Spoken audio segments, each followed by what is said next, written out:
Welcome to Modern Faith Podcast at Luminary Bibles.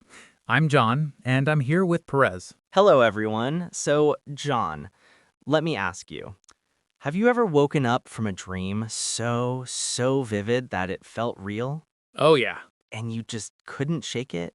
all the time. And you're left wondering, was that just my brain processing the day, Right. or was there something more to it? It's a question people have asked for, well, centuries. Hmm. The Bible actually has a lot to say about it. It really does. In Scripture, dreams are often more than just random neural firings. Yeah, They're a stage where God meets people. Think of Jacob in Genesis 28. He's on the run, sleeping on a rock, right. and God gives him this incredible dream of a ladder to heaven. It was this divine reassurance saying, I am here, Wow. even in your darkest moment. That's such a powerful example of, dreams for comfort and guidance. And then you have these epic stories of Joseph and Daniel. Oh, yeah.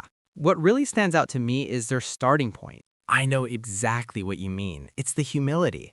When Joseph stood before the most powerful man in the world, Pharaoh, he didn't puff out his chest and go, I can tell you your future. He said, do not interpretations belong to God? He just immediately deflected all the glory. Exactly. It wasn't some kind of, psychic ability. No. It was a spiritual gift rooted in his relationship with God. And Daniel did the same. He and his friends, they prayed for wisdom. It teaches us that dream interpretation in the Bible isn't about formulas. Right. It's about faith and fellowship with the Father. Which brings us to the big question for today. Does God still speak through dreams now? Like, is this just an ancient phenomenon? Or is it for us too? The Bible seems to point to yes. The prophet Joel, who Peter later quotes in Acts chapter 2, says, in the last days, God says, I will pour out my spirit on all people. Okay. Your old men will dream dreams. We are living in those last days. That channel is still open. So if God might be speaking, how do we learn to listen? Most of us feel pretty spiritually clumsy when it comes to this stuff. That's so true. But we don't need a mystical decoder ring. There's a really helpful, grounded approach that focuses on the emotions and the story of a dream.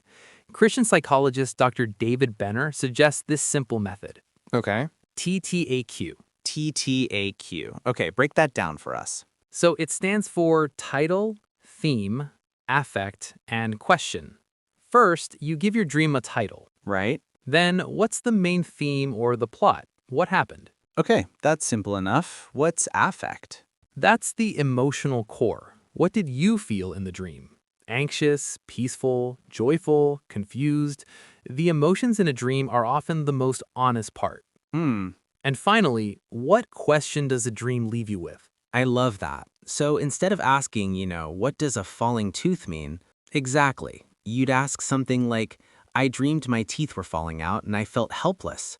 Lord, what in my life is making me feel so out of control? Precisely. It transforms it from a puzzle into a prayer.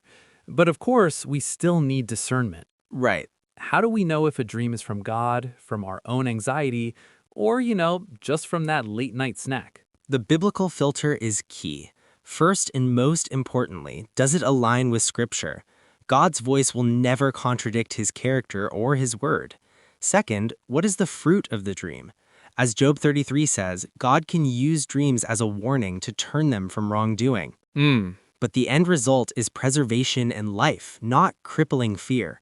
It should lead you towards God, Right. not away from him. And it's also important to hold it loosely. Ecclesiastes 5:7 wisely reminds us, much dreaming and many words are meaningless. Yeah, therefore fear God. Sometimes a dream is just a dream. We don't need to over-spiritualize everything. But when a dream is recurring or it leaves a really deep emotional mark, that's an invitation to pause and bring it before God. It's as simple as praying, Lord, you have my attention. Yeah. Is there something here you want to show me about my heart, my life, or my relationship with you?